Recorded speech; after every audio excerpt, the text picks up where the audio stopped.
How long does a ceramic coating last? Ceramic coatings have become very popular, not only among car enthusiasts, but among everybody because of their extreme durability and protection. But how long can you expect a ceramic coating to last? The answer is, it varies. With proper care, a ceramic coating can last anywhere from 6 months to a lifetime, but the pivotal factor in all this is the quality of the product and the application. The quality of the coating varies based off of each formula, and it might seem very tempting to do it yourself, but because of these variations, you can actually damage your vehicle if you're not careful.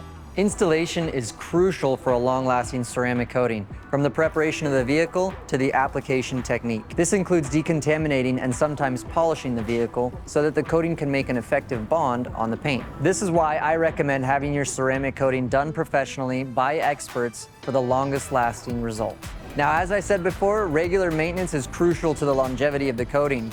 A regular maintenance is as easy as a gentle wash by hand with a pH-neutral soap to remove the contaminants. And for those of you that don't know what a pH-neutral soap is or where to get one, Americana Global has fantastic products for all of your detailing needs. So check with your local detailing shop and ask them questions about what products are best for your vehicle. I'm Dane from Ceramic Pro, and if you guys have any questions, drop them in the comments below.